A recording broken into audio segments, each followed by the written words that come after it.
शिव के डमरू की डमडम सुनेंगे,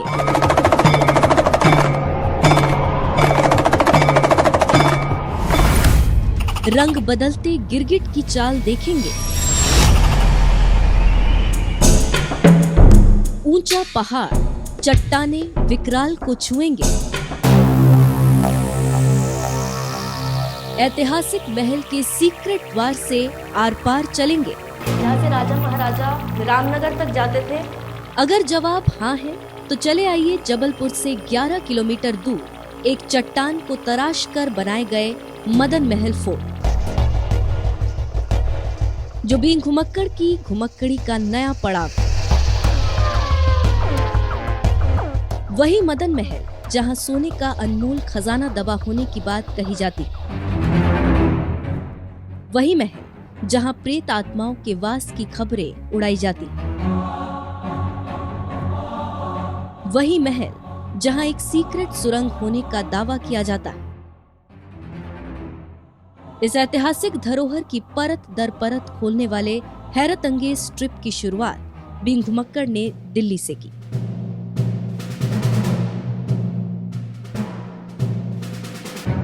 आज मैं आपको लेकर चल रही हूँ दिल्ली से 850 किलोमीटर दूर जबलपुर के एक रहस्यमय इलाके में। अभी के लिए मैं आपको इतना बता दूं कि इस जगह को मदन महल फोर्ट कहा जाता है। ये किला 1000 साल पुराना है। कहा जाता है कि इस किले के अंदर सोने की ईंटों का खजाना दबा हुआ है। यहाँ पर प्रेत आत्माओं के भटकने के भी दावे किए जाते हैं, लेकिन इन सब बातों में कितनी सच्चाई है और क्या है इस किले के अंदर, ये सब कुछ मैं आपको बताऊंगी। तो चलिए मेरे साथ इस लॉन्ग और एडवेंचरस सफर पर।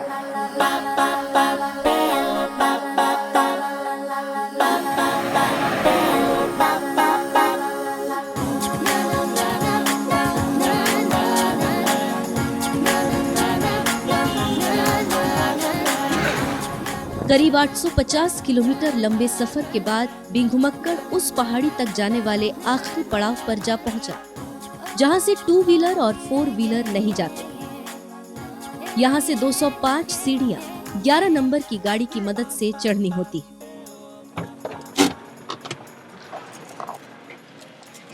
इस वक्त मैं किले के परिसर में पहुंच चुकी हूं। यहां से किले तक जाने का रास्ता शुरू होता है। कुल 205 सीढ़ियां चढ़कर हमें ऊपर जाना होगा। आगे जाके हमें शिव मंदिर मिलेगा, कुछ गुफाएं मिलेंगी जिन्हें मैं एक्सप्लोर करूंगी और आपको बताऊंगी कि अंदर और क्या क्या है।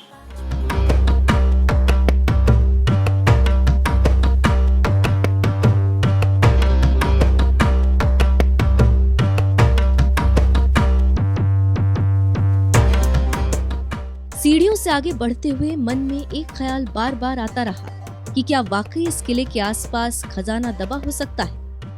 क्या वाकई राजा महाराजाओं ने पुराने दौर में अपने आने जाने के लिए सुरंग जैसे सीक्रेट रास्ते इस महल में भी बनाए? अभी इसी उधेड़बुन के बीच फंसे थे कि बीच रास्ते में नजर आ गया शिव का त्रिशूल और डमरू, जिन्हें दूर से देखकर कोई भी अंदाजा लगा सकता है कि पत्थर और गुफाओं के बीच एक शिव मंदिर बना है। वो शिव मंदिर और गुफा दिख रहा है बिल्कुल मेरे सामने। मैं वहां तक जा रही हूँ अब, और मैं आगे आपको दिखाऊंगी कि उसमें क्या क्या है। किले तक जाने से पहले ही रास्ते में एक छोटा सा शिव मंदिर और ये गुफा पड़ती है। बाप रे, बहुत बड़े बड़े पत्थर हैं। आप वीडियो में देख सकते हैं। ये बहुत ही संभल के आपको यहाँ से जाना पड़ेगा बचते हुए, लेकिन बहुत खूबसूरत है यहाँ से नज़ारा। ये इस तरफ एक और छोटा सा मंदिर है माँ पार्वती का। किले तक पहुँचने से पहले टूरिस्ट यहाँ पर दर्शन करते हुए आगे बढ़ते हैं। ये शिव मंदिर है। ये एक और चीज़ मैं आपको दिखाती हूँ। यहाँ पे शेषनाग लिखा हुआ है। ये देखिए, शेषनाग के फन के आकार का ये पत्थर है, बहुत ही खूबसूरत। ये पत्थरों के बीच में ही मंदिर बना हुआ है। गुफा के अंदर ही है ये छोटा सा शिव मंदिर।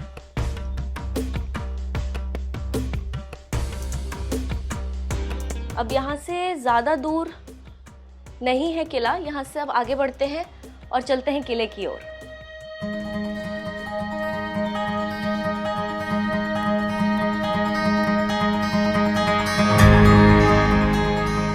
मध्य प्रदेश के इस ऐतिहासिक विरासत के चप्पे चप्पे पर बहुत कुछ मिलता है। अभी बीइंग घुमक्कड़ की टीम कुछ ही कदम आगे बढ़ी थी, तभी एक टूरिस्ट पॉइंट मिल गया। जो पर्यटक मदन महल फोर्ट घूमने आते हैं, पत्थरों के बीच बनी इस घनी जगह में शांति तलाशने जरूर पहुंचते हैं। हालांकि बरसात के मौसम में यहाँ गिरगिट, सांप, बिच्छू इत्यादि का बड़ा डर रहता है। फोर्ट जाने के रास्ते पे सीढ़ियों के एडजस्टमेंट किए वाला एरिया पड़ता है, जहाँ पर ऐसे आप देख सकते हैं बहुत सारे ऐसे पत्थर गिरे हुए हैं। टूरिस्ट थोड़ी देर का ब्रेक लेने के लिए यहाँ पर आकर बैठते हैं, रेस्ट कर सकते हैं। यहाँ पर आप फ़ोटोज़ खिंचवा सकते हैं। तो अगर आप फोर्ट विज़िट करने के लिए जबलपुर आते हैं तो ये स्पॉट मिस मत करिएगा, क्योंकि बहुत खूबसूरत है। यहाँ पे आप थोड़ी देर शांति से बैठ सकते हैं।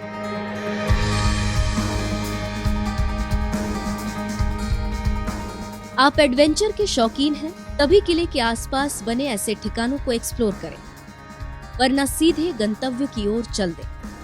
हालांकि इसके बाद हमारे कदम भी मदन महल फोर्ट की ओर ही बढ़ चले। अगले 5 मिनट में सामने नजर आ गई एक विशालकाय चट्टान और उस पर चूना पत्थर, लखोरी ईंटों से बनी एक विशाल संरचना, जिसे देखकर मन मस्तिष्क हतप्रभ हो गया। किले का एक पूरा हिस्सा इस चट्टान पर आज भी ज्यों का त्यों टिका है। 6 रिक्टर स्केल का भूकंप भी किले और चट्टान की दीवारों को टस से मस नहीं कर सका। ये पूरा किला ग्रेनाइट की पहाड़ी की चोटी पर बना हुआ है। और वैसे तो मदन महल फोर्ट के आसपास और भी भवन हैं, लेकिन जो मेन महल है, जो मदन महल फोर्ट है, वो एक विशाल शिलाखंड पर बना है। आप देख सकते हैं ये विशाल पत्थर, इसी के ऊपर ये फोर्ट टिका हुआ है।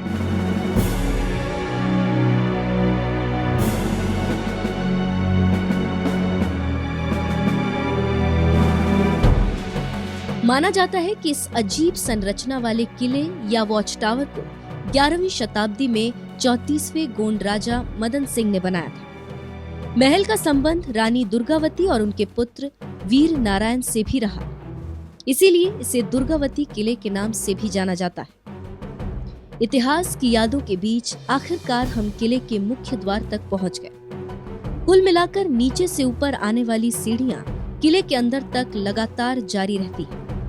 इन्हीं सीढ़ियों से होकर बीइंग घुमक्कड़ की टीम ऊपर बढ़ी। 205 सीढ़ियां चढ़ के फाइनली मैं किले तक पहुंच चुकी हूं, और अब यहाँ से और सीढ़ियां हैं जो किले के अंदर मुझे लेकर जाएंगी। अब ऊपर चलते हैं। ऊपर चल के देखेंगे कि इस किले को राजा महाराजा वॉच टावर के रूप में कैसे इस्तेमाल करते थे। और कहा जाता है कि ऊपर फोर्ट पे एक सुरंग भी है।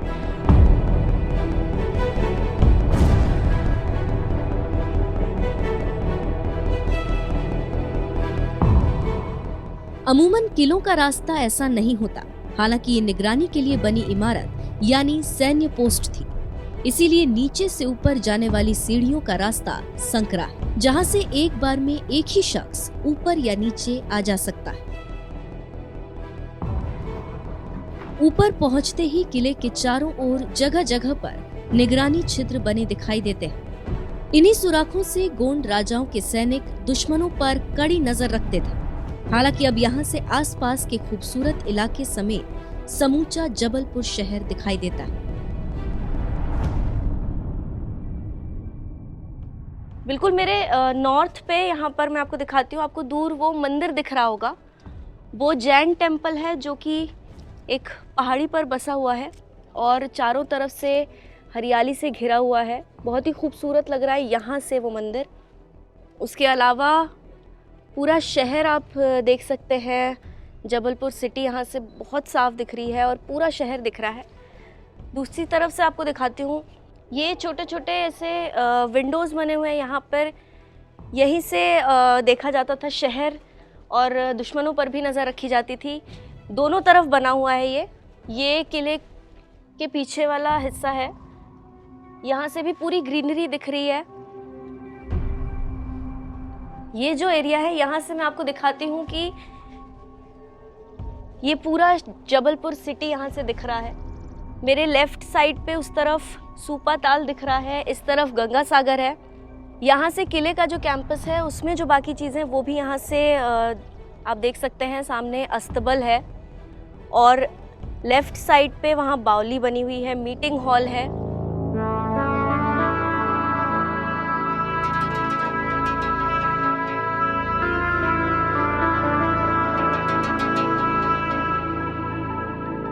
किले के इस हिस्से में 2 कक्ष और हैं। साथ ही एक कक्ष इस हिस्से से ऊपर बना है। कमजोर होने के चलते उसका रास्ता फिलहाल पुरातत्व विभाग ने बंद कर दिया है।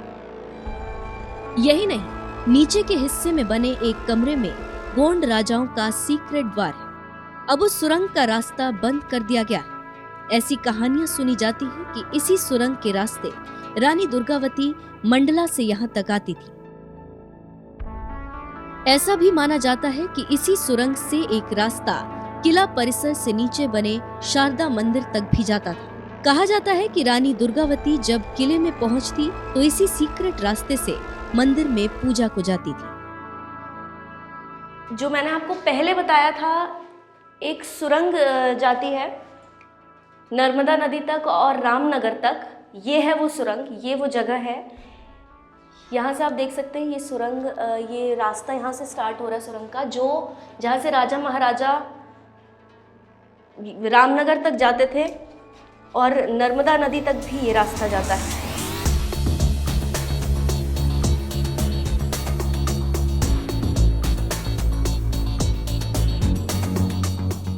इस वॉच टावर के अलावा परिसर में अस्तबल, युद्ध कक्ष, बावड़ी आदि बने, जो अब अच्छी हालत में नहीं है। 1000 साल के इतिहास के दौरान किले का ये हिस्सा बहुत जीर्ण शीर्ण अवस्था में पहुंच चुका है। धूप, बारिश, बदलते समय काल और वातावरण के चलते ज्यादातर हिस्सा खंडहर में तब्दील हो गया। मेन फोर्ट के बिल्कुल ऑपोजिट साइड बना हुआ है ये कक्ष। यहाँ पे आप देख सकते हैं, एंशंट होने की वजह से बहुत ही सुंदर है, बहुत ब्रेथ टेकिंग व्यू है इसका। लेकिन आप देख सकते हैं कि इसको संरक्षित करने के लिए अभी इसमें सीमेंट वीमेंट का इस्तेमाल हो रखा है, लेकिन वैसे ये चूने, मिट्टी, इन सब से ही बना है। ये फोर्ट भी, ये आसपास के जितने भी भवन हैं, ये सब उस टाइम पे इन्हीं चीज़ों से बनते थे। और जिस वजह से ये मजबूती के साथ अभी भी खड़े हैं। यहाँ पे अर्थक्वेक आया, कोई भी और नेचुरल डिज़ास्टर कुछ भी हो, उनसे ये फोर्ट या फिर और आसपास के जितने भी भवन हैं ये बिल्कुल बर्बाद नहीं हुए। थोड़ा बहुत जो भी है इसमें वो सीमेंट से अभी फ़िलहाल इसको संरक्षित करने के लिए, सेव करने के लिए इस्तेमाल किया गया है। और ये नीचे का एरिया है, पहले वाटर रिजर्वायर या फिर स्नान घर जैसा कुछ होगा।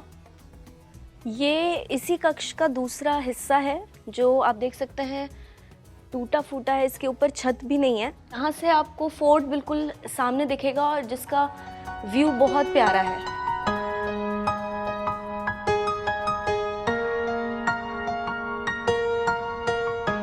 मदन महल फोर्ट को लेकर बिंग घुमक्कड़ की टीम को कई चौंकाने वाली जानकारियां भी मिली। किले से जुड़े एक जानकार ने हमें बताया कि अस्तबल के आगे के कुछ हिस्से पर कुछ लोगों ने अपनी प्राइवेट प्रॉपर्टी होने का दावा किया है। थोड़ी सी जमीन के लिए 17 करोड़ रुपए की मांग की गई, जिसके चलते केस सालों से कोर्ट में अटका हुआ है। इस केस के चलते पुरातत्व विभाग चाहकर भी किले का रखरखाव नहीं कर सकता। यही नहीं, समय के साथ साथ किले की जमीन पर कुछ मस्जिदें बनाई। हालांकि इनमें से एक दरगाह का इतिहास राजा महाराजाओं के दौर जितना पुराना है। बाकी की मस्जिदें धीरे धीरे हाल के वर्षों में खड़ी हो गई। मैंने आपको शुरुआत में ही यहाँ पर सोने के ईंटों के दबे होने की बात कही थी, लेकिन अभी तक ऐसे किसी खजाने के मिलने की जानकारी सामने नहीं आई है। बहुत सारे रिसर्चर्स और विशेषज्ञों ने भी खोज किए, लेकिन उनको भी कोई ऐसा खजाना यहाँ पर नहीं मिला।